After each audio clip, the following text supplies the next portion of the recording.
Muy buenas a todos y bienvenidos a un nuevo episodio de The Hustle Podcast en el que revisamos quién es el mejor tirador y el mejor defensor de cada equipo.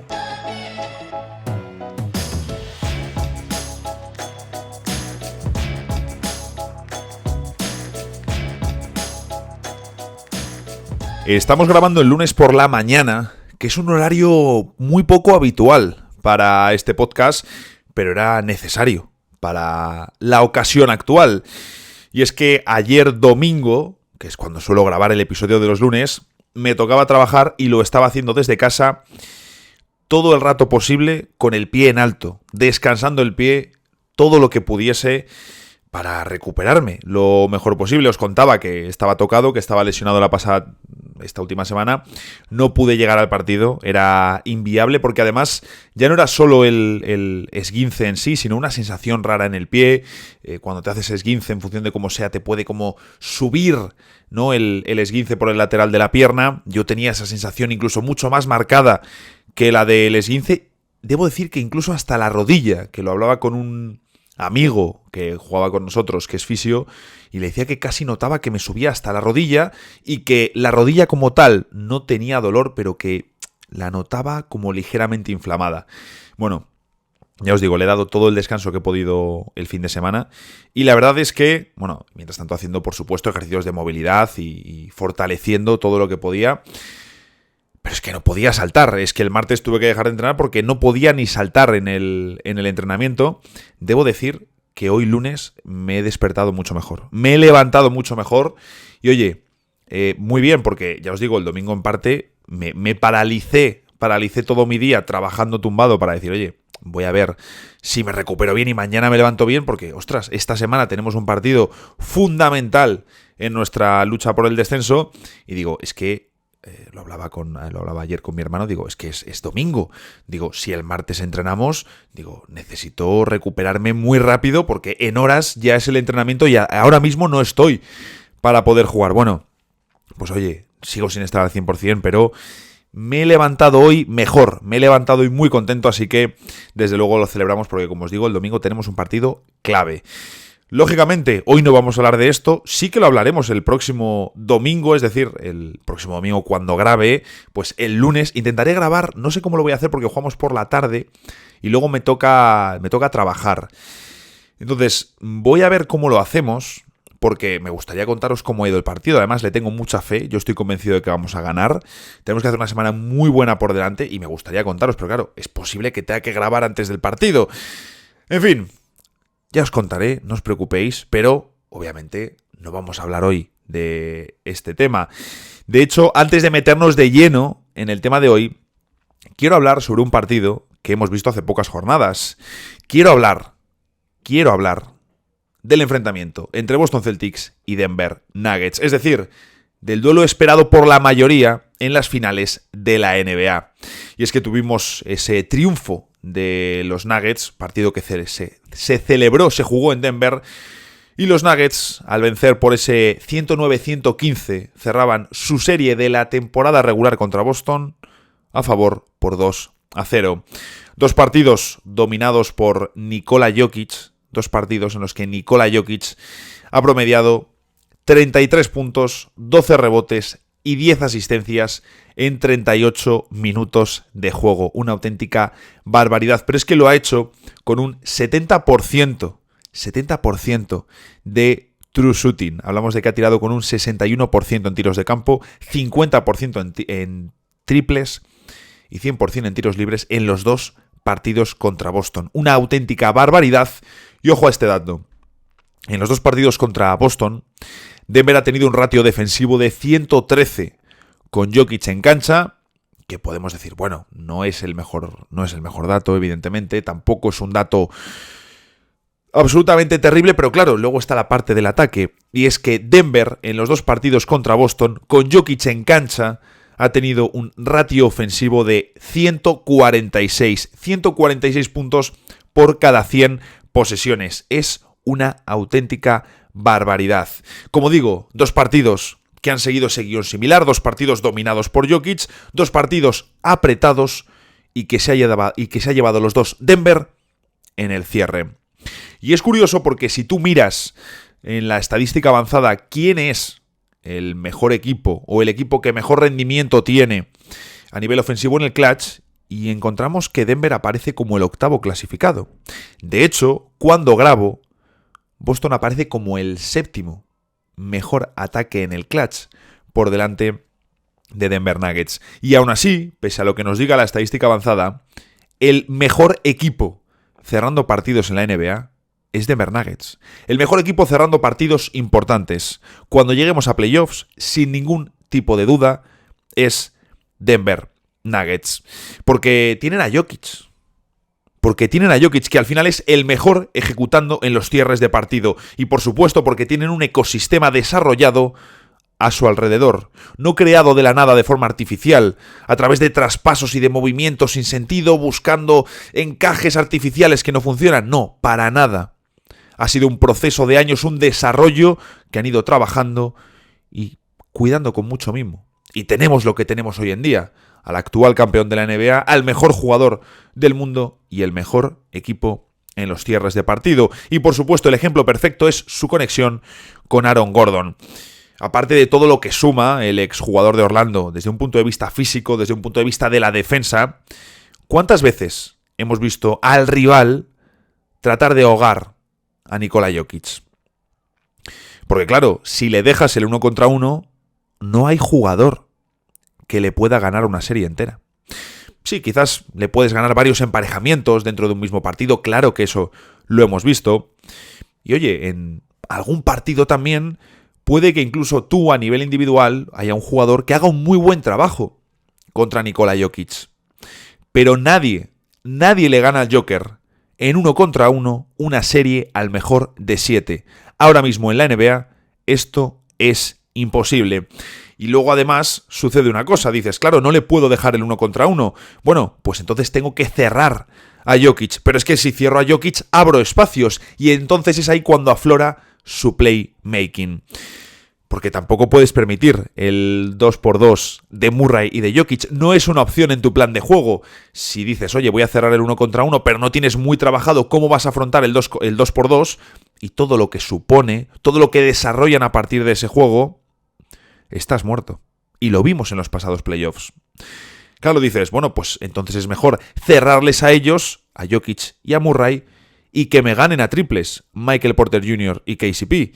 Bueno, son dos de los mejores tiradores de la liga, emparado entre los aleros de complemento. Por lo tanto, sí, hombre, si hay que elegir, prefiero que me ganen Michael Porter Jr. y KCP a triples, pero es que muy probablemente me van a ganar a triples en una serie al mejor de 7.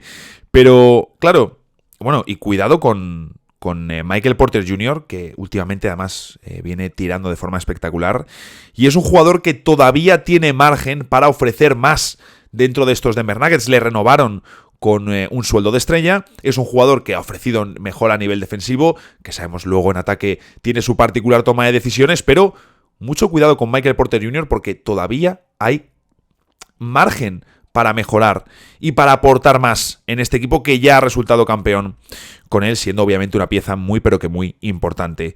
Claro, pues decimos, oye, sí, cierras el 2x2, cierras el 1x1, tienes a los tiradores, es que tienen de todo, pero cuando cierras todas las opciones de Jokic, si es que acaso esto es posible, aparece una más. ¿Cuántas veces hemos visto esa asistencia de Jokic a Gordon? Jokic juega el 1 contra 1, le hacen la doble marca y cuando parece imposible, filtra un pase imposible a priori a un Gordon que viene cortando desde ese famoso ya dunker spot. Lo vimos contra Boston, por ejemplo, en ese final apretado, yendo 109-111, quedan 25 segundos, Jokic ataca a Porzingis, le arrasa literalmente y salen Jaylen Brown y Jrue Holiday a por Jokic. Cuando Jokic se gira y pisa la pintura, están prácticamente los 5 jugadores de Boston dentro. Solo Derrick White está fuera, pero muy pegado a la zona. Y la realidad es que parece que Jokic va a ejecutar el gancho. Tú lo estás viendo en directo, incluso viendo la repetición, y piensas, Jokic va a hacer el gancho. Se han tirado Holiday y Jaylen Brown sobre él como unos posesos, Pero no estaba lanzando el gancho. Estaba lanzando el alley-oop a Aaron Gordon y este hunde la posesión. Y hunde a los Boston Celtics. Lo peor de todo es que Jason Tatum estaba colocado precisamente para evitar ese pase a Gordon, para evitar que el dunker spot vuelva a acabar con uno de los rivales de Denver Nuggets. Pero es que no llega. Y salta para intentar evitar el mate. Pero es que es imposible. Es que es imposible. Y mientras la NBA en conjunto no tenga respuesta para frenar a Denver en el clutch, para frenar a Jokic, para frenar el 2x2 con Jamal Murray y por supuesto esos cortes de Gordon desde el dunker spot, mientras la NBA no tenga una solución para todo esto, para Nikola Jokic, el mejor jugador del mundo, mientras la NBA no pueda pararlos, Denver Nuggets seguirá siendo el favorito para ganar el título. Bienvenidos a The Hustle Podcast.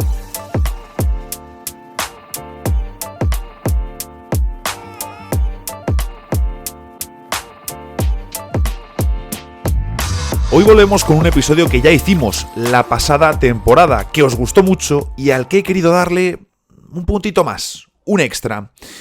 La pasada temporada, en el... iba a decir el segundo año de The Hustle Podcast. Si el segundo año de The Hustle Podcast es el actual.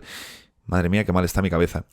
En fin, el año pasado, en la primera temporada de The Hustle Podcast, hicimos un episodio de quién es el mejor defensor de cada equipo de la NBA. Y estaba pensando, cuando estaba viendo un poquito los episodios que vamos a hacer en las próximas semanas, y dije, oye, este episodio lo quiero volver a hacer, pero ¿cómo podemos darle un poquito más y que nos sirva también de cara a playoffs? Bueno, pues vamos a hacer, cuando hablemos de cada equipo, quién es el mejor defensor y quién es el mejor tirador. ¿Por qué?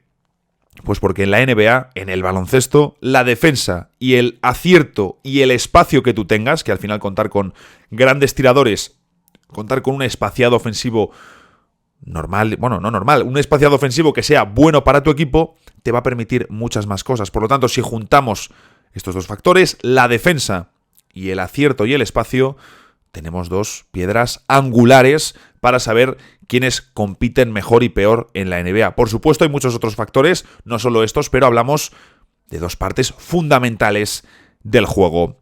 Como digo, vamos a hacer un repaso a todos los equipos, sobre todo, haciendo más hincapié, lógicamente, en los que van a playoffs, porque vamos a ver cómo mirando a su mejor defensor y a su mejor tirador se puede entender un poco más sobre su funcionamiento de cara a la postemporada, pero también de los equipos que no van a playoffs podemos saber dónde tienen más grietas, dónde tienen menos grietas, cómo de sólida es la base de su construcción, si necesitan más por un lado o por el otro. Ya lo veréis, se ve un dibujo muy claro, una radiografía muy simple de un equipo mirando solo a su mejor defensor y a su mejor tirador y lo que eso significa. Por supuesto, para los equipos malos sirve también para saber, oye, voy bien en el proyecto, hacia dónde tengo que tirar, hacia dónde tengo que ir, qué errores he cometido. Nos sirve, como os digo, para hacer una radiografía completa. Y como son muchos equipos y en estos episodios tiendo a hablar demasiado, nos metemos ya de lleno y empezamos con los equipos terribles de la conferencia este. Comenzando, por supuesto, con los Detroit Pistons.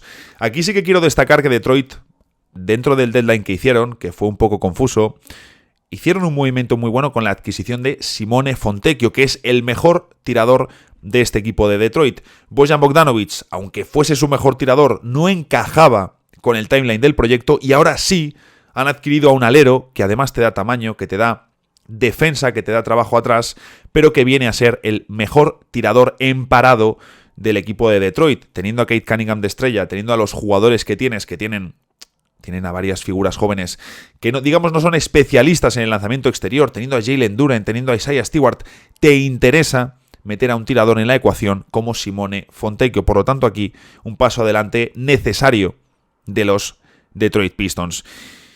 Claro, dices, ¿y quién es su mejor defensor? Es difícil porque a nivel estadístico podemos decir que Detroit es la peor defensa de toda la NBA. Pero si hay que quedarse con alguien, por supuesto, hay que quedarse con las posibilidades de Jalen Duren. Es un jugador súper joven, extremadamente joven, más joven incluso que jugadores que han entrado este año en el draft y probablemente será más joven incluso que jugadores que entren en el próximo draft también, pero obviamente no puede hacer el trabajo él solo. Necesitan más a su alrededor. Otro viaje al micrófono. Fontecchio creo que les viene a ayudar ahí, pero Fontecchio es un jugador complementario que va a necesitar figuras a su alrededor para que la defensa pueda brillar. Y lo que sí que creo es, se veía venir antes de la temporada que ese intento, ese falso experimento de ir con tantos interiores no tenía ningún puñetero sentido, sobre todo siendo todos jóvenes y necesitando todos espacio para desarrollarse y siendo además perfiles como los tenían también bastante similares. Por lo tanto, creo que Detroit necesita de dejarse de experimentos raros y centrarse en cosas más lógicas que te demanda el baloncesto actual, como precisamente meter a un alero de tipo Simone Fontecchio en tu rotación. Quentin Grimes es cierto que no está tirando bien, pero yo entiendo que es un jugador importante para los planes de Detroit como un complemento en el perímetro.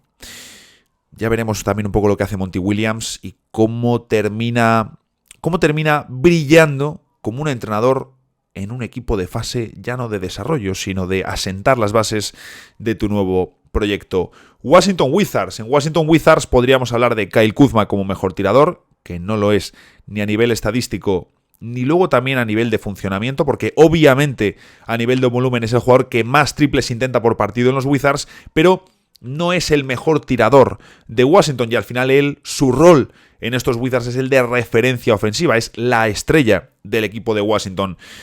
Jordan Poole debería ser elegido en un escenario ideal como mejor tirador de este equipo, pero su rendimiento no está acompañando. Es cierto que desde que sale desde el banquillo, que desde que es sexto hombre, sus números han mejorado, sobre todo con el tiro exterior, pero, de nuevo, hay que darle más rodaje. Por lo tanto, yo elijo como mejor tirador del equipo a Corey Kispert, que creo que es un jugador bastante tapado o muy desconocido para una parte importante de los seguidores de la NBA. Entiendo también por qué, pues porque estás jugando en los Wizards, en los actuales Wizards, pues hombre, muy conocido no vas a ser, pero Corey Kispert me parece un jugador interesante.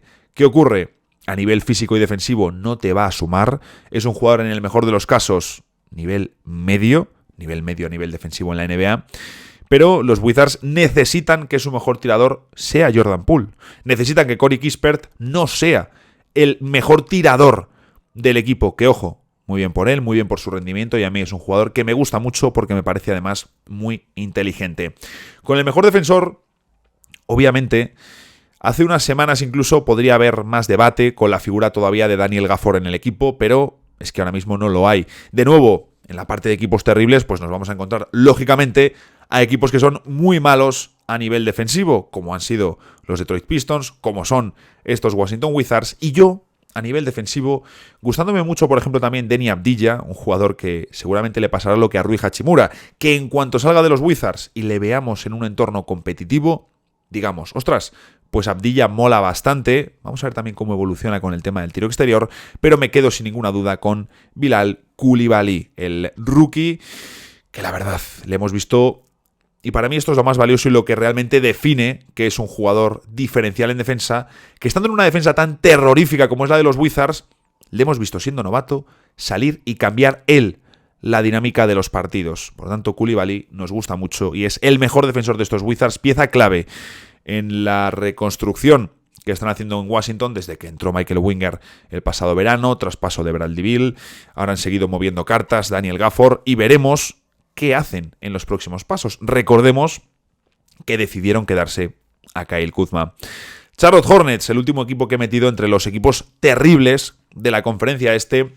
El mejor tirador no era sencillo de localizar dentro de este equipo, pero lo cierto es que desde el deadline tenemos que fijarnos en Davis Bertans, que es un jugador que sale con el objetivo de lanzar. Podríamos fijarnos en otro, en Grant Williams, etcétera, etcétera. Tampoco hay tantas opciones, pero Bertans a nivel estadístico, a nivel de rendimiento, está siendo el mejor tirador del equipo, como digo, desde el cierre del mercado de traspasos. La alternativa, o mi alternativa, sería Brandon Miller, que es cierto que no está siendo un tirador de por encima del 40%, pero que empezó muy bien la temporada. De nuevo, está haciendo poco ruido, no está haciendo una temporada tampoco memorable como rookie, pero está haciendo una buena temporada. Está gustando, yo creo, en Charlotte Brandon Miller. Y oye, en un rol adecuado, no le veo o no me parece un jugador para ser, digamos, All-Star. O si rasca algún All-Star, va a ser el típico año que en su equipo funcionen muy bien, lleven varios representantes y él sea uno de ellos, o que bien puede ir algún año como típico, hay una lesión, hay 2 lesiones, 3 lesiones y va él como reemplazo, pero es evidente que es un jugador con físico, con poderío atlético y que tiene capacidad para anotar. Con un LaMelo Ball sano y recuperado, con un equipo en el que tengas bien estructuradas las jerarquías y los roles, Brandon Miller puede ser un anotador, creo que bastante eficiente en la NBA.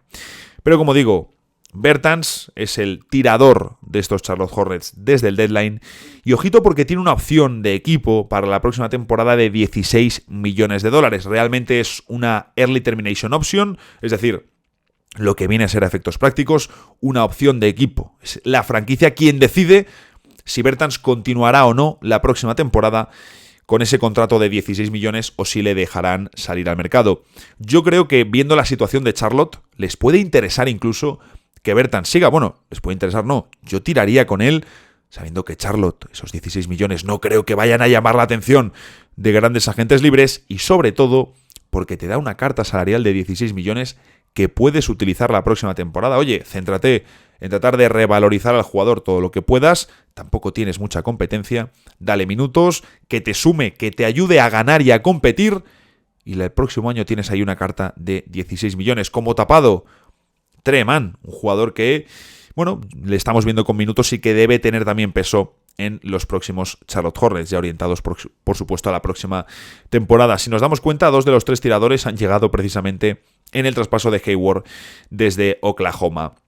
Y el mejor defensor, pues aquí de nuevo hablamos de otra defensa terrible, los 3 equipos del este del fondo, 3 defensas nauseabundas, donde cuesta encontrar motivos para la ilusión, pero obviamente hay que fijarse en Mark Williams, y al igual que hablábamos de las posibilidades de Jalen Duren, pues de las posibilidades de Mark Williams. Seguro que la adquisición de Grant Williams viene muy bien para que pueda mejorar el rendimiento atrás de Charlotte, para que también Mark Williams encuentre un aliado, pero obviamente Charlotte aquí tiene muchísimo trabajo por hacer. En ataque, creo que con los elementos que tienen, si hay salud, deben rendir mejor. También ha habido bajas importantes este año como Hayward y Rozier, pero solo por inercia. Y si está LaMelo Ball, deben rendir al menos como un equipo de... como un ataque de nivel mediocre, de nivel medio en la NBA, pero el verdadero drama en Charlotte está a nivel defensivo. Vamos con los equipos mediocres del este. Equipos mediocres, pues bueno, equipos que están ahí tambaleándose entre el fondo y los equipos de playoffs. Toronto Raptors, donde el mejor tirador, sin ninguna duda, está siendo Immanuel Quickley, al que estamos viendo. Me está gustando en Toronto, me gustaba esa apuesta de llevarse a Quickley como base titular y oye, creo que les está dando rédito, creo que además en Toronto están contentos con Quickley porque está dando lo que esperaban, energía en defensa, está cada vez más cómodo como organizador, como playmaker en el equipo y por supuesto dando un rendimiento muy alto, siendo el jugador que más tira y con un acierto superior al 40% en triples. Tapado en este sentido, Grady Dick, el rookie de los Raptors, que viene jugando más últimamente, viene teniendo más minutos, sobre todo desde el deadline, y garantizando un mayor acierto exterior en un equipo que necesita ese tiro exterior. Y el mejor defensor de estos Raptors, creo que es un defensor que por su trabajo atrás en ocasiones pasa incluso desapercibido, como es Scottie Barnes, la estrella de este equipo, el All-Star sobre el que están construyendo su proyecto.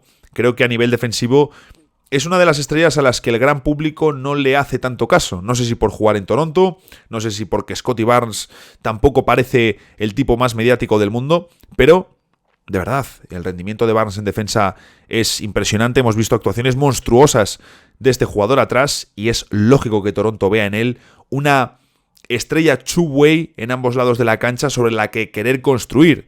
Y en determinado momento ir a por otro All-Star que te dé ese punto extra, sobre todo en ataque, y decir, oye, cuidado que si tengo un equipo construido alrededor de Scottie Barnes y le añado en un par de temporadas, 2-3 años, intento ir a por una estrella que me encaje, que no me rompa este sistema y que potencie lo que tenemos, dándonos ese puntito extra que no hay con Scottie Barnes como primera espada.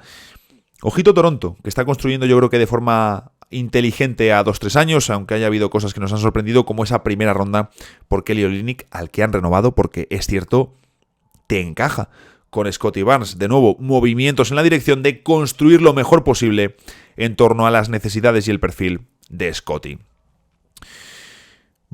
Luego, iba a pasar ya a Brooklyn, pero digo, ¿es bueno que Scottie Barnes sea el mejor defensor de este equipo?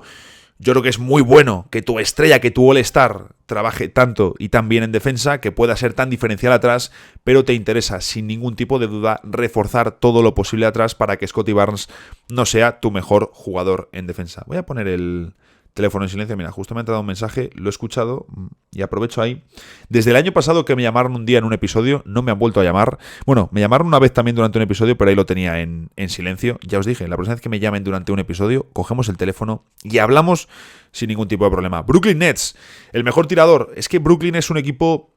es la definición de equipo a nivel medio. Si Atlanta es la definición de equipo mediocre, de equipo decepcionante, Brooklyn es la definición de equipo de nivel medio. Su mejor tirador es Cameron Johnson, sabemos que es uno de los mejores especialistas de la NBA y que tienen realmente una buena nómina de tiradores, pero les pasa un poco lo que vemos en la parte de mejor defensor, donde hay que destacar a Michael Bridges, cuya temporada no está siendo tan brillante como la pasada. Yo ya dije que a lo mejor Brooklyn se tenía que haber planteado moverle antes, en el momento de su mayor valor, y no tratar de construir en torno a su figura.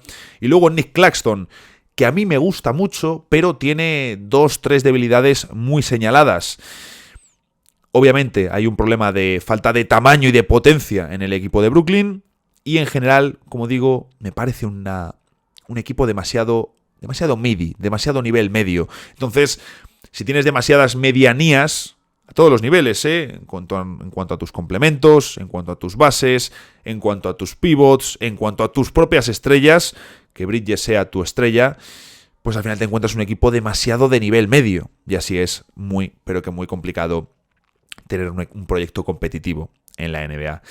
Atlanta Hawks, el equipo al que llevamos esperando tanto tiempo y que no terminamos de ver. El mejor tirador. Está un poco en mi boca un poco tonta hoy. En fin, el mejor tirador del equipo por amenaza y acierto, sin ningún tipo de duda, Trae Young. Y lo cierto es que, aunque hay jugadores que dices, oye, DeAndre Hunter siempre es una amenaza muy seria, Bogdanovic, te encuentras con jugadores que realmente tienen una amenaza muy importante desde el perímetro. El problema de Atlanta no está tanto en el ataque, aunque podría verse mejor, podría transmitirnos la sensación de ser un ataque más cómodo, más fluido. Pero el problema no está ahí, por supuesto. El problema, a grandes rasgos, más allá de si ese vestuario necesita limpieza o no, que esas sensaciones nos transmiten siempre, el problema está en decir, vale, ¿quién es el mejor defensor de este equipo? Hasta hace no mucho era indiscutible decir que Clint Capela. Yo ahora ya relegaría la posición del pívot suizo para decir que Onyeka Okongwu es el mejor defensor de Atlanta. También porque le están potenciando más este año, como es lógico, por todas las opciones que te da Okongwu, que me parece un jugador súper interesante, con un contrato que le han renovado maravilloso para la franquicia, que tienes a los dos, Capela y Okongwu, fantástico. Vas a tener siempre un pívot que no es nivel defensor del año brutal, de ser uno de los 3 mejores de la liga, pero oye, sí que son jugadores muy válidos. Lo que pasa que lo que tienes alrededor es absolutamente terrible. Y oye, que especialistas defensivos tienes más de uno y más de dos a su alrededor, pero la defensa no termina de funcionar. ¿Es porque tienes a Trae Young en el perímetro? Ostras, es cierto que condiciona. Yo también creo que Trae Young ha mejorado, pero ¿tanto te condiciona como para que si tienes a 2 pivots positivos en defensa y una buena colección de aleros y de jugadores inteligentes con tamaño y de diferentes perfiles, tu defensa no pueda ser ni siquiera de un nivel decente? Obviamente aquí nos faltan cosas por saber, pero el problema de Atlanta todavía está por resolver. Chicago Bulls, el mejor tirador, Coby White, la gran revelación del año en los Bulls, una por la que sin duda se alegrarán, una elección de hace años que ha explotado precisamente cuando se hablaba más que nunca del traspaso de Zach LaVine y la posición del escolta estaba más comprometida que nunca. Y lo cierto es que es un perfil perfecto para funcionar con Lonzo Ball, porque Coby White es un anotador. Está enfocado en anotar, eso es lo que hace. Perfecto. Y además no es un anotador, digamos, no tiene la parte de playmaker, puede ser un anotador sin amasar la pelota. Por lo tanto, oye, dices, sería perfecto un Lonzo Ball, Coby White y DeMar DeRozan.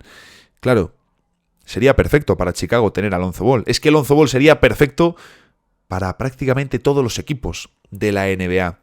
Y el Lonzo White de DeRozan pega más que con Zach LaVine en la ecuación. Pero claro, no está Alonso Ball y esto te rompe también el orden del equipo. Porque precisamente, si miramos a la parte de mejor defensor, que de nuevo, Chicago no está consiguiendo un rendimiento sobresaliente en ataque. Aquí la baja de Alonso se nota, pero también no está Zach LaVine, por mucho que Kobe White esté sumando. En fin, DeRozan tampoco está teniendo su temporada más brillante, pero claro, al final vemos que la pieza que siempre falta es Lonzo Ball.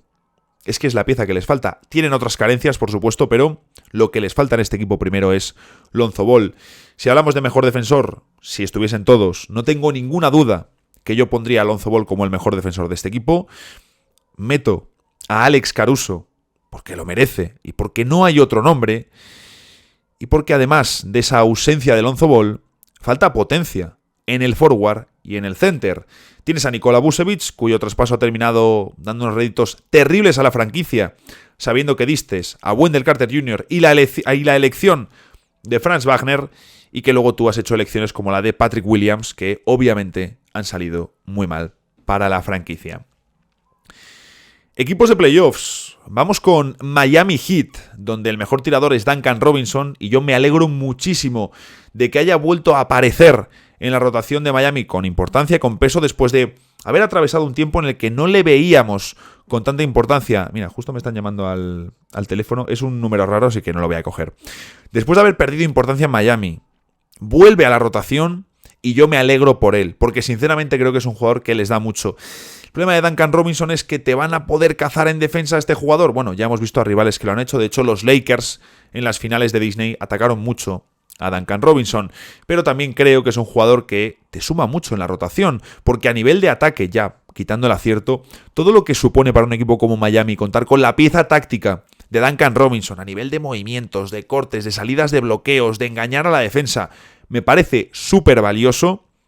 Y a mí, como os digo, es un jugador que me gusta mucho. Mejor defensor, Bam Adebayo. Un jugador impresionante, que cada año me gusta más, que rinde en playoffs, que rinde en temporada regular, que hace de todo, que de todo lo hace bien y que sinceramente tengo hasta la sensación de que siendo un tío all-star, que ha jugado 2 finales, que es clave, bueno, clave no, es que sin él Miami no llegaría donde ha llegado estos años, sigo teniendo la sensación de que está incluso ligeramente infravalorado Bam Adebayo. Me parece un jugador absolutamente excepcional. Lo que hablábamos antes, sí, Adebayo en Miami ha evolucionado de un jugador que parecía o que iba a ser un prototipo de pívot de bloquear y continuar y darte defensa, que además sí que iba a poder cambiar con pequeños y que teníamos que ver cómo funcionaba contra los grandes pivots de la competición por tema de tamaño. Se ha terminado convirtiendo en un jugador absolutamente completo, all-star, que te puede lanzar desde media distancia, que tiene recursos ofensivos para anotar, pero también para pasar la pelota. Te sube el balón en los contraataques Bam Adebayo si quiere. Te sube la pelota. Le utiliza Miami como pasador en los sistemas. Es un tío absolutamente increíble. Claro, si a Adebayo le hemos visto vivir esta evolución en Miami hasta convertirse en uno de los mejores pivots de la NBA, ¿qué estaríamos viendo de un jugador como Onyeka Okongwu si en vez de haber caído en Atlanta estuviese en un equipo como Miami? Yo creo que un camino bastante similar. Quizás no para ser All-Star, nunca lo sabremos, pero sí que creo que por una línea muy parecida. En Indiana Pacers me quedo con el mejor tirador, Aaron Nesmith. Aquí hasta hace unas semanas, por supuesto, hubiese sido Buddy Hield. Se podría hablar de otros nombres, pero creo que Nesmith es un buen ejemplo de todo lo que viene haciendo Indiana realmente en los últimos tiempos muy recientes. Y Nesmith, que llegó un poco por la puerta de atrás, traspasado a los Pacers, se ha terminado convirtiendo en un jugador clave. Y ahora encima con la baja de Benedict Mathurin, un palo terrible para este equipo en el tramo final de temporada, entiendo que Nesmith va a jugar incluso más. Y lo cierto es que es el especialista en parado más relevante del equipo de Indiana. Un equipo donde si tienes a Tyrese Haliburton, que ya es el que más tira, contar con tiradores fiables de narices en parado y que hagan eso y defender es súper importante. Por lo tanto, creo que esto es una señal de salud en tu rotación y de que estás haciendo bien las cosas, de que te traes a un jugador que estaba ahí sin jugar en Boston y de repente le conviertes en un alero muy fiable y de los más fiables esta temporada. Y el mejor defensor, aquí no voy a sorprender a nadie, Miles Turner. Qué ganas de ver a Indiana en playoffs, aunque lo de Mathurin es un palo para ellos, pero tengo ganas de ver cómo se comportan en la postemporada. Philadelphia 76ers, el mejor tirador aquí está muy claro. Era el mejor tirador de Indiana y es el mejor tirador de Filadelfia, Buddy Hield, que lo cierto es que se está sintiendo muy cómodo. Yo creo que le estamos viendo adaptarse muy bien a unos Sixers que siguen sin Embiid, que siguen hundiéndose sin Embiid y que, oye, van a tener una rotación de 9 tíos para playoffs. Si tienen a todo el mundo sano, van a tener una rotación de 9 tíos muy, pero que muy interesante para la postemporada, ¿eh? Estamos viendo a Kyle Lowry rendir mejor que en el tramo inicial de temporada con Miami. Cameron Payne, debo decir que entiendo que le están dando ahora más bola, que hay lesiones, tal. Yo entiendo que es un jugador que debería caer de la rotación cuando esté todo el mundo. Pero, como digo, la rotación de Filadelfia de 9 tíos para playoffs, con todo el mundo sano, me gusta mucho. Mejor defensor, Joel Embiid. Si es que no voy a descubrir nada a nadie. Joel Embiid es el MVP de este equipo, es el máximo anotador de este equipo, es la figura sobre la que se construye todo. Sin él, son un equipo normalito, serían como una especie de Brooklyn Nets, pero con Joel Embiid es un equipo que quiere pelear este año por meterse en esas finales de la NBA. Tengo muchas ganas de ver a muchos equipos. Sin duda Filadelfia es uno de ellos. Quiero ver también cómo se comporta Buddy Hield en defensa. Quiero ver cómo les sirve un tirador así en postemporada. Y un equipo otro que tengo muchísimas ganas de ver en playoffs. De verdad, la postemporada este año va a ser una locura. Es Orlando Magic. Orlando Magic, un equipo que tiene una defensa absolutamente asfixiante, de las mejores de la NBA, tanto por el personal que tienen, pero sobre todo por el trabajo colectivo que hay, que esto siempre es la mejor señal. Y el mejor tirador del equipo es un jugador cuya conversión en el mejor tirador, creo que por un lado no habla bien del tiro que hay en este equipo, de la capacidad de tiro que hay en este equipo, pero por otro lado habla muy bien de su evolución, como es Jalen Suggs, un jugador al que ya estábamos viendo a un nivel defensivo muy alto, al que esta temporada estamos viendo a un nivel defensivo de los mejores guards de toda la NBA atrás, sin ninguna duda, y que además le estamos viendo convertir con buenos porcentajes. No tiene la amenaza ofensiva de otros jugadores, pero los números ahí están. De nuevo, no es buena señal para Orlando Magic que Jalen Suggs sea tu mejor tirador o que esté en ese debate. Yo le destaco aquí porque creo que es importante también para su desarrollo, para su arco de personaje en la NBA. Y en la parte de mejor defensor, lo cierto es que podríamos destacar a muchos jugadores. Porque, como os comento, al final Orlando es un mejunje de muchos jugadores, de mucho tamaño, de muchas manos, de mucha intensidad, muy intercambiables y que te forman un mix realmente muy jodido para los rivales. Muy jodido. Pero hay un jugador que cuando está en cancha hace que la defensa de Orlando llegue a otro nivel, como es Jonathan Isaac. Me genera mucho interés cómo van a rotar en playoffs, porque Isaac es cierto que tiene un papel reducido, creo que está promediando 14-15 minutos por partido, tiene un papel reducido, pero es que cuando sale la defensa de Orlando es absolutamente criminal. Vamos a ver, por ejemplo, la fórmula de Banchero y Jonathan Isaac juntos en playoffs cuando no esté Wendell Carter Jr. en cancha. Por ejemplo, no lo sé, me parece interesante. Creo que Orlando, al igual que hablamos mucho de Oklahoma es la temporada para ver en playoffs lo que les falta, lo que tienen y tal, Orlando 3/4 partes de lo mismo sin haber hecho un traspaso como el de Gordon Hayward. Es decir, Orlando va a los playoffs a decir, vale, esto es lo que tenemos, ¿cómo vamos a rendir? ¿Vale? Rendimos así, esto es lo que necesitamos. Y quiero ver qué papel juega Jonathan Isaac, porque si no tiene un papel relevante, quizá tienes que buscar su traspaso. Y seguro que novias no le van a faltar a este jugador que es tan brutal en su rendimiento defensivo. New York Knicks, el mejor tirador en temporada regular, sin ninguna duda, está siendo Donte DiVincenzo, un jugador en el que invierten mucho como tirador, y ojo, está por encima del 40%. Mi pregunta es si en playoffs lo va a seguir siendo él o va a serlo Bojan Bogdanovic. Creo que por importancia y por necesidades ofensivas te vendría bien que lo fuese Bogdanovic. Creo que por minutos y por lo que le gusta jugar a Thibodeau, DiVincenzo estará más en cancha y DiVincenzo volverá a ser el jugador que más tire. Pero Bogdanovic es esa pieza que te debe dar, me ha salido como un der, te debe dar un extra a nivel ofensivo. El mejor defensor, creo que volvemos a un caso similar de los que hablábamos antes de una defensa donde tienes a todos los elementos muy conectados, donde está todo muy trabajado, donde todos los detalles están cuidados, por supuesto con el loco de Thibodeau en la banda, pero sabemos que hay un defensor que ha marcado un antes y un después en darle un equilibrio todavía superior a este equipo. Bueno, todavía superior, no, porque el equilibrio que tenían antes no era ni siquiera superior. Pero sí que hay un antes y un después con O.J. Anunoby como mejor defensor de los New York Knicks. En Cleveland Cavaliers es un caso similar en el de mejor tirador al de Atlanta, en el sentido de que por volumen y acierto, el mejor tirador es Donovan Mitchell. Pero creo que, bueno, sabiendo que Mitchell va a tirar mucho en playoffs, que estaremos con ese Mitchell sistema, que yo no soy particularmente fan, obviamente vas a necesitar un elevado acierto de Mitchell.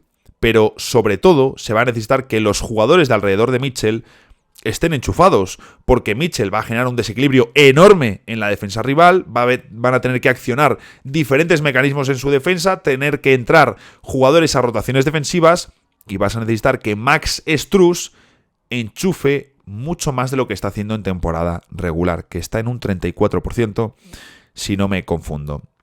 El mejor defensor de este equipo, es cierto que hablamos mucho de Evan Mobley, del carácter generacional que tiene. A mí me gusta mucho, en ocasiones siento que está estancado, luego te deja un partidazo. Le veo, bueno, es cierto que también este año limitado por las lesiones, pero la sensación con Mobley era de, bueno, le veo 2 semanas un poco gris, de repente te deja un partido que te abre la mandíbula y se te cae al suelo por completo. Pero el mejor defensor de este equipo, y tengo la sensación que un pivot, no quiero decir infravalorado, porque en los últimos playoffs le vimos regular. Le vimos, bueno, más que regular, le vimos ser superado por los pivots de Nueva York, como es Jarrett Allen, pero es evidente que en temporada regular es un seguro de vida. Importante, muy importante para Cleveland estos playoffs, sabiendo que Mitchell se acerca a su final de contrato y que se habla demasiado de una potencial salida de Cleveland. Muy importante lo que veamos este año en playoffs para Cleveland, porque puede haber cambios muy agresivos en la offseason. Milwaukee Bucks, el mejor tirador, Malik Beasley, lo cual es una buena noticia para él y una mala noticia para el equipo, porque el mejor tirador de estos Bucks debería ser Damian Lillard, pero por rendimiento lo es sin duda Malik Beasley. En cuanto al mejor defensor, es evidente que Brook López es la base sobre la que se construye el sistema defensivo de los Bucks, y hemos visto el cambio de cómo le utilizaba Adrian Griffin, mal, a cómo le utiliza Doc Rivers, bien, pero aún así, o por lo menos como ellos querían ser utilizados, y que están rindiendo mucho mejor en defensa, pero aún así tengo la sensación de que estamos viendo a un Brook López como más cansado, más hastiado esta temporada. Y para mí, sabiendo que al final la importancia defensiva de Giannis y de Brook López va muy a la par en estos Bucks, se necesitan porque se complementan muy bien atrás y son las dos figuras sobre las que se construye la brutal defensa que puede llegar a ser Milwaukee y que ha sido ya en el pasado con Budenholzer. Creo que Giannis sí que está siendo mejor defensor este año que Brook López. Y terminamos los equipos del este con Boston Celtics. El mejor tirador, podríamos decir, al igual que antes por volumen, Jason Tatum, pero quiero destacar al amigo Derrick White, por supuesto. ¿Qué voy a decir de Boston? A nivel defensivo, si me tengo que quedar con un defensor, me pasa un poco como con Orlando. Quizás aquí llevado un punto más superior, porque son jugadores más consolidados, porque son jugadores que ya varios son All-Star. Sí, un equipo más consolidado, ¿no? Más hecho, más veterano. Como digo, me pasa con Orlando, que dices, es que funciona todo muy bien. Es que evidentemente es algo colectivo. No, mira, es que tienen a estos dos tíos que la defensa se construye sobre ellos, luego hay un buen trabajo, sesiones de vídeo, trabajar normas, este tipo de defensa o de otra, pasas así los bloqueos o no, hacemos esto, probamos estas diferentes formas de marcar, cambiamos durante los partidos o mantenemos el mismo esquema y luego ya analizamos los daños. Es que es que Boston tiene de todo en defensa. De todo menos parar a Jokic, pero porque eso no lo tiene ninguna defensa de la NBA. Aún así, si quiero destacar algo de este equipo, si me tengo que quedar con algo a nivel defensivo, es por supuesto con ese backcourt que forman Jrue Holiday y Derrick White. Estuve viendo hace no mucho puedo decir que hace no mucho y lo mismo fue hace 2 o 3 meses, que tampoco es mucho, claro. El Peel Switch, nunca lo había visto, ese... Digamos, a ver si lo puedo explicar, sobre todo para... Bueno, no va a haber un corte de clip sobre esto, pero es que sería para incluso hacerme un día un vídeo corto. Yo no lo conocía, algunos seguro que lo conoceréis, y es básicamente que, por ejemplo, si está Derrick White está defendiendo al base rival y les van a poner un bloqueo, creo que además el vídeo que viera contra Indiana, básicamente lo que sucedía era que pues Indiana llegaba y juega el pick and roll, ¿no? Entonces, está Derrick White recibiendo el bloqueo del pívot rival.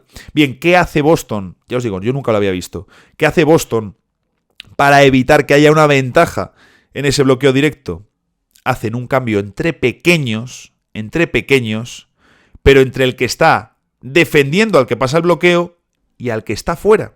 Es decir, que tú tienes a Derrick White y a Porzingis, tú eres Boston, tienes a esos dos en ese pick and roll defendiendo, White al manejador y Porzingis al bloqueador, y lo que haces es, cuando White se come el bloqueo y lo está intentando pasar, Jrue Holiday viene del lado contrario, para a Haliburton, se queda con él y Derrick White se va con el defensor de Jrue Holiday. Una cosa súper sencilla. Yo sí que había visto pues temas de pre-switch, que eso Boston es algo que ya venía trabajando en años anteriores con una plantilla muy versátil, pero este detalle de pill switch, de cambiar entre pequeños en el bloqueo directo, no lo había visto nunca hasta ver este caso de Boston y me encantó. Claro, para hacer esto tienes que tenerlo muy trabajado y tienes que tener un equipo de gente, primero, muy buena en defensa, pero que además de ser buenos sean muy inteligentes para estar rápidos y hacer ese cambio, que se comuniquen mucho. No es para nada tan fácil como suena. Dices, bueno, pues muy obvio, muy fácil, hacemos el cambio ahí. Yo os digo, me bajo este martes al entreno, le explico a mi equipo este pill switch y la mitad del equipo, yo incluso me podría pasar alguna vez también, nos perderíamos en el 80% de las situaciones. Pero aquí hablamos de la NBA, claro. Vamos ahora con los equipos terribles del oeste, empezando por supuesto con San Antonio Spurs. Este ha sido uno de los más sencillos y no creo que os vaya a sorprender. Devin Vassell es el mejor tirador. Yo espero que cuando tengan mejor plantilla a su alrededor, Vassell pueda mostrar una versión más eficiente, pero es evidente que fuera de Víctor Wembanyama, al que he marcado lógicamente como mejor defensor del equipo, y Devin Vassell, al que he marcado como mejor tirador, son las piedras fundacionales del proyecto de San Antonio. Sí, hombre, fuera de Wembanyama todo es complementario y todo te lo puedes cargar. Pero del equipo ahora mismo si dices, oye, me quedo con algo, yo sin ninguna duda, si tengo que quedarme con 3 jugadores, me quedo con Wemby. Mejor dicho, si tengo que quedarme con 2 jugadores fuera de Wemby, me quedo con Vassell y con Jeremy Sochan. El resto, si quieres, mándalo donde te dé la gana. Me da igual. Pero son los jugadores que a día de hoy tiene más sentido para construir con Wembanyama.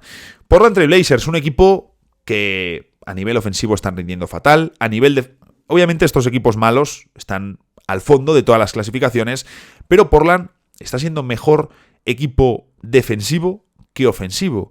Algo que si te enseñan su plantilla a inicios de temporada, dices, bueno, pues a lo mejor es porque DeAndre Ayton se hace un temporadón. Pero es que luego DeAndre Ayton está haciendo una temporada muy decepcionante. Por lo tanto, puede chocar, ¿no? Que digas, ostras, tienen un equipo donde tienen figuras veteranas que pueden hacer puntos, Brogdon, Jeremy Grant, tienen jóvenes como Anthony Simons, Scoot Henderson. Ostras, deberían rendir mejor ahí, ¿no? En defensa realmente no tienen tanto y venían de ser equipos muy malos a nivel defensivo los de Damian Lillard. Bueno, pues así es lo que estamos viendo. Sorpresas te da la vida, sorpresas te da. En fin, a pesar de que Grant y Brogdon estén rindiendo muy bien como tiradores, por proyecto yo me quedo con Anthony Simons como el mejor tirador de estos Blazers, que además es el jugador que más triples lanza. Y como mejor defensor, lo ideal para este equipo sería poder decir aquí de DeAndre Ayton. Pero es que es imposible citar a Ayton como mejor defensor de Portland, viendo cómo le estamos viendo perderse tanto y de forma tan exagerada en, sobre todo, defensas de bloqueo directo, ayudas, bloqueos, etcétera, etcétera. Se está perdiendo muchísimo Ayton. Mejor defensor, Matisse Thybulle, que sigue siendo uno de los mejores defensores perimetrales de toda la NBA. Y el tercer equipo al que he metido entre los peores de la conferencia oeste, aquí lo sabemos por las lesiones, es Memphis Grizzlies. En el caso del mejor tirador, es curioso porque si ponemos un filtro de mínimo de partidos disputados, no puedes citar a ninguno de los mejores tiradores de Memphis. De hecho, me había llamado incluso la atención viendo la estadística, Desmond Bane ha jugado más partidos que Luke Kennard, que si a lo mejor no eres un seguidor ferviente de Memphis, dices, ostras, me choca la estadística, a mí me había chocado al verla. Y es cierto que fuera de estos dos jugadores, Kennard y Bane, no hay lanzadores fiables desde el perímetro para Memphis. Alguno puede pensar, bueno, Santi Aldama no está haciendo un buen año en el tiro exterior, y es cierto, como os digo, que Memphis tiene un problema fuera de estos dos jugadores. Luego también es cierto que cuando regresa todo el mundo, cuando cada uno está en su jerarquía y en su rol, pues hombre, si tienes a Morant, a Smart, a Bane, a Jackson Jr., al pivot que esté, al dama, me da igual. Cuando todo está en su lugar, cuando todo funciona como tiene que funcionar, pues Jaren Jackson Jr. a lo mejor te ofrece mayor fiabilidad desde el triple. Aldama también te puede ofrecer una mejor fiabilidad y acercarse más al 35%, pero es evidente que Memphis no tiene una buena nómina de tiradores, y eso, siendo tu estrella Ja Morant, puede ser bastante problemático. Mejor defensor, Jaren Jackson Jr., aquí no hay mucha sorpresa, pero la sensación que me queda con él es que de momento, veremos si esto se mantiene o no, no es un jugador sobre el que construir una defensa y que él potencie lo que tenga a su alrededor, por poquito que sea, sino más bien construirle un sistema donde él pueda funcionar como el gran arma, como el verdadero pulpo de este equipo, que salga ahí con todos sus brazos y que lo que se dedique sea a molestar todos los tiros posibles de la defensa rival, porque es cierto que a nivel reboteador, Jaren Jackson Jr. no te da garantías como tu ancla en el rebote, pero es que tampoco te las da como tu ancla defensiva en un punto de decir, vale, pues oye, vamos a trabajar sobre las correcciones defensivas que te hace Jackson Jr., como las que sí que te puede hacer el Marc Gasol, defensor del año. Es decir, un jugador que busca menos el tapón, pero más que tu defensa sea muy buena y que fuerce al rival a situaciones muy complicadas. No lo es todavía. Veremos si por juventud, es muy joven, el defensor del año más joven de la historia, o porque no es ese perfil a nivel defensivo y necesita un sistema donde él pueda funcionar un poco como ese jugador que va corrigiendo desde el lado débil. Y por supuesto, muy bueno y con mucha capacidad en el 1 contra 1. Ya hemos visto también en los pasados playoffs los problemas que tuvo sin Steven Adams. He tenido que meter un corte obligado en el episodio porque me ha saltado un aviso de que estaba dejando de grabar la herramienta que utilizo porque estaba el almacenamiento del ordenador hasta arriba, así que he limpiado un poco. Lo que pasa es que he vuelto a grabar y me ha vuelto a dar problemas. Voy a tener que hablar a contrarreloj. Esto es ya un desafío todavía más grande. Vamos con donde se había quedado el episodio antes del corte, y es que nos tocaba ya hablar de los equipos mediocres de la Conferencia Oeste, comenzando con Utah Jazz, donde el mejor tirador es muy claro porque es el mejor jugador del equipo, un tipo que ya es All-Star y que encima me gusta mucho verle con posesiones en el puesto de alero, no en el puesto de 4, es donde me gusta ver a Markkanen, a Lauri Markkanen, más como alero, como 3 que como 4, mejor tirador de los Utah Jazz. En cuanto al mejor defensor, creo que es complicado, porque, bueno, no es complicado. El mejor defensor del equipo es Walker Kessler, que tiene unas virtudes impresionantes, innatas como protector de aro, pero también es cierto que tiene una serie de carencias y de limitaciones por el perfil de jugador que es. Unas carencias y limitaciones que tú debes corregir con las figuras que tienes al lado. Y ahí, por ejemplo, tanto Simone Fontecchio como Agbaji daban mucho.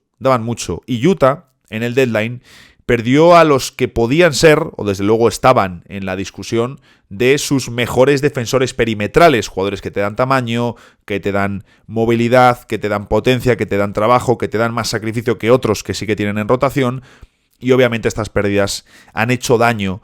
También a un equipo en el que estamos viendo ahora con muchos minutos alineaciones que hasta ahora no tenían tantos minutos, por lo tanto ha habido un cambio de nuevo en el deadline para Utah Jazz. Houston Rockets, un equipo que basa su ofensiva en Alperen Sengun y una nómina de tiradores que no está funcionando mal, a pesar de que el equipo a nivel ofensivo, su eficiencia está bastante limitada. Sabemos que la potencia de este equipo llega en defensa, por supuesto. Terrible las imágenes que hemos visto de Alperen Sengun. Esperemos que no sea tan grave como la imagen que se vio en el partido y que tuviese que salir en silla de ruedas, porque es un jugador, primero, de los que yo más disfruto en la NBA actual y, por supuesto, la piedra angular de estos Houston Rockets. El mejor tirador es Fred VanVleet, le respaldan los números, y eso que empezó la temporada lanzando muy mal. Y en defensa podríamos señalar diferentes aspectos, tanto el brutal potencial que tiene Amen Thompson o la presencia y el liderazgo de Dillon Brooks. Pero creo que aquí el verdadero mérito, por supuesto, hay que contar los jugadores que han llegado y ese cambio que se ha producido, pero todo esto es responsabilidad de Ime Udoka, y el mejor defensor de Houston Rockets, al igual que su mejor fichaje del pasado verano, no es otro que Ime Udoka. Golden State Warriors, había que meterles en este grupo de equipos mediocres. Y por supuesto las respuestas son muy claras. El mejor tirador, porque es el mejor tirador de toda la liga, Stephen Curry. Y el mejor defensor, porque sigue siendo su mejor defensor y el arma clave para que este equipo funcione atrás, Draymond Green. El problema, ya sabemos, es que si se te cae alguno del nuevo small ball, si se te cae Wiggins, el small ball se cae, si se te cae Kuminga, el small ball se cae, pero de los tres, para esta temporada, el más insustituible, partiendo de la base de que necesitas a los tres para ese nuevo small ball, el más insustituible es Draymond Green. Y por supuesto, el otro equipo que tenía que entrar entre los mediocres del oeste no es otro que Los Ángeles Lakers, donde el mejor tirador, y se lo ha ganado a pulso, es D'Angelo Russell, y el mejor defensor, por supuesto, Anthony Davis. Sí que hemos visto cómo hace un año Austin Reeves era el adorado por toda la afición y por todo el mundo en general, ¿no?, de los Lakers, y cómo durante la temporada, y a pesar de que parecía clarísimo que D'Angelo Russell iba a salir, se han ido cambiando las tornas a que D'Angelo Russell es ahora el adorado en los Lakers y por supuesto su rendimiento así lo merece. Muchas ganas de ver a este equipo también en playoffs porque tienen que tomar decisiones en verano. Y pasamos al tramo final con los equipos de playoffs del oeste. Si la máquina que está grabando me deja y no me tortura en este tramo final, vamos con Dallas Mavericks, donde podríamos decir que el mejor lanzador es Tim Hardaway Jr. en términos de confianza y de ver siempre el aro como una piscina. Es decir, el tío derrocha una confianza que es imposible de enseñar, ¿no? Es algo que es irreproducible, pero obviamente por volumen lo es Luka Doncic, por acierto y por ser clave en playoffs. Señalo como el tirador de estos de las Mavericks a Kyrie Irving, que es ese punto que en ocasiones falta, porque Kyrie Irving falta mucho a los partidos, pero que cuando está, esa dupla Luka-Kyrie, y encima funcionando bien en cuanto a ritmos este año, compartiendo bien la pelota entre ellos. Es que tengo ganas de ver a todos los equipos en playoffs, de verdad. Mejor defensor, Derek Lively. Vamos a ver cómo se traduce esto en playoffs, por muy avanzado que esté el rookie. Sensaciones encontradas con Dallas. Quería meter sección de estadísticas sobre los Mavericks. Obviamente era imposible por tiempo. Ya cuando estaba preparando el episodio dije, no, es imposible meter sección de estadística hoy, pero quería hablar un poco de los vaivenes de Dallas Mavericks. Sacramento Kings, el mejor tirador. Aquí me encantaría meter a Keegan Murray, pero la irregularidad le está pasando factura y hay que meter a Malik Monk, que si todo va bien será el sexto hombre del año. Mejor defensor.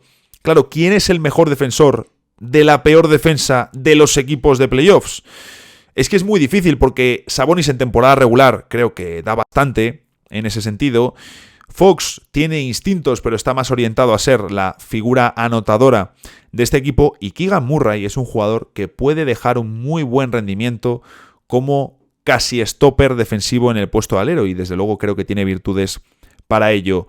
Pero falta calidad nivel élite en defensa en este equipo y por supuesto potencia en la rotación. Y luego ver cómo se comporta Sabonis en la postemporada, que es el factor clave de este equipo.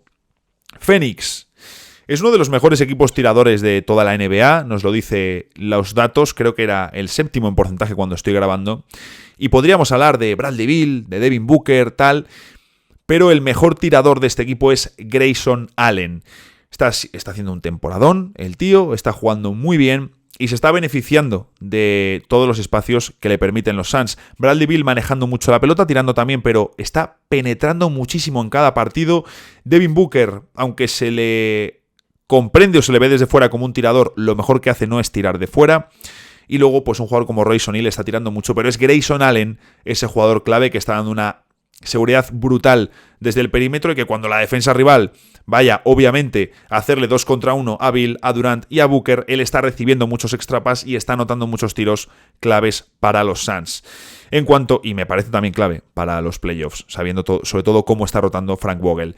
Y el mejor defensor se podría señalar a Jusuf Nurkic, que a mí me está gustando muchísimo su rendimiento, aunque en ocasiones leo críticas de los seguidores de los Suns de no, es que le superan aquí. Claro que le superan aquí o allá. Es Jusuf Nurkic, no es Draymond Green Prime. Eso para empezar. Pero no digo a Nurkic porque hay bastantes finales de partido que no juega y porque, por ejemplo, Frank Vogel no tiene a Thaddeus Young en la rotación, que me parecía una alternativa para potenciar el small ball con Royce O'Neal y Kevin Durant, sino que el small ball se juega con Kevin Durant y Royce O'Neal y luego ya en el perímetro Booker, Beal y Grayson Allen. Es un poco la fórmula hacia donde van los Suns. Por lo tanto, señalo como mejor defensor de este equipo, o que van a necesitar una versión defensiva suya muy metida y muy concentrada en los playoffs, por supuesto, Turno ahora para los New Orleans Pelicans, donde también he tenido muy claras mis elecciones, porque el mejor tirador de este equipo es CJ McCollum y el mejor defensor, sin ningún tipo de duda, es Herb Jones. Pelicans, un equipo creo que con poco misterio, donde tenemos las cosas bastante claras de lo que funciona, lo que no funciona y lo que les está faltando. Aún así, un equipo que tiene cierto peligro para playoffs, aunque creo que van con menos aroma de poder dar el susto que otros años, y eso que yo les tengo como mi equipo que puede sorprender en los playoffs del oeste.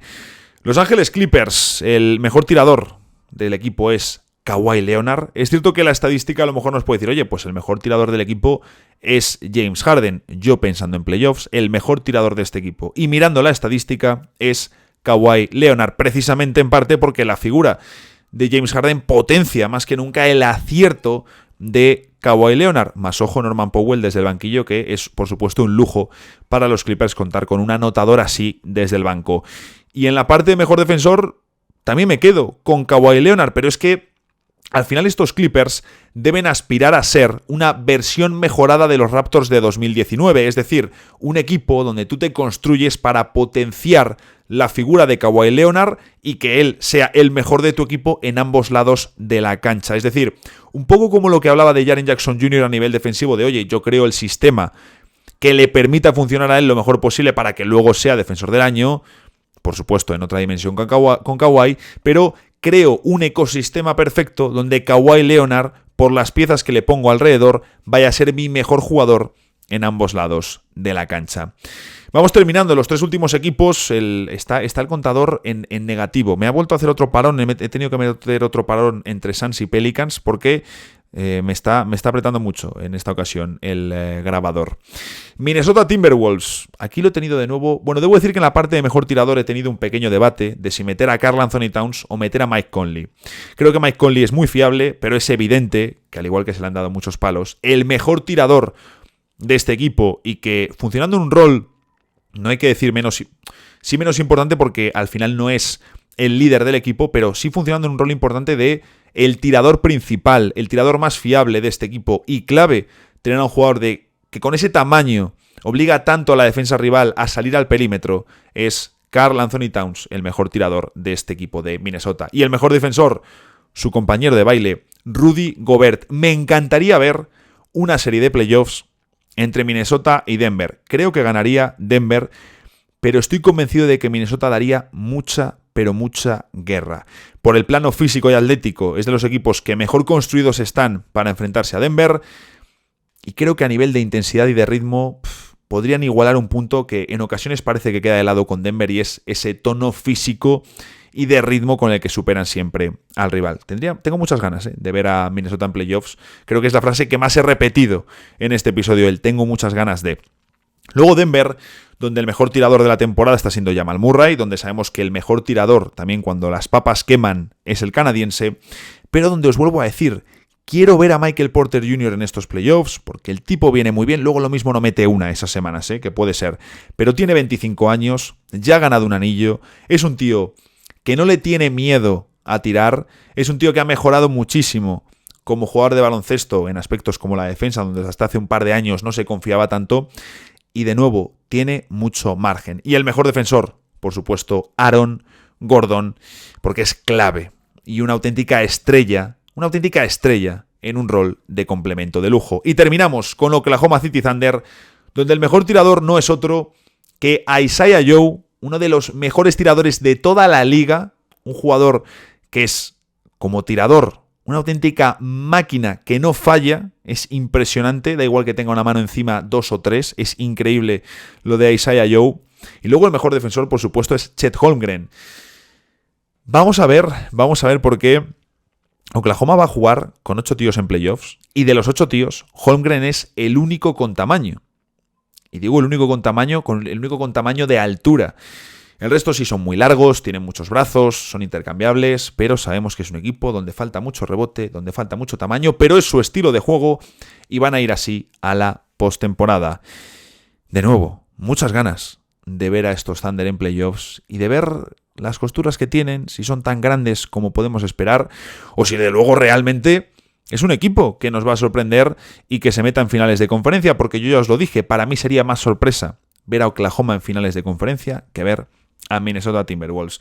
En fin, como podéis ver, un episodio larguísimo. Yo empecé este proyecto diciendo, no, los episodios tienen que ser de 25 minutos, 30 minutos, sobre todo luego ahora este año que los estoy llevando a YouTube, para los que lo escucháis también en YouTube, episodios de 25 minutos. Si es que luego hablo demasiado. Y hay ocasiones que estoy preparando los episodios y digo, creo que se va a quedar corto el episodio. No, tío, si luego eres un pesado, ¿cómo se va a quedar corto el episodio? En fin, lo que os digo, quería hacer una sección de estadísticas de Dallas, me parecía muy interesante, pero obviamente se tendrá que quedar para otro episodio. Como sabéis, si no lo hablamos hoy, lo hablaremos en algún momento. Pero bueno, mientras tanto, y como siempre, a seguir disfrutando de la NBA, y nosotros nos vemos aquí el jueves en el próximo episodio de The Hustle Podcast.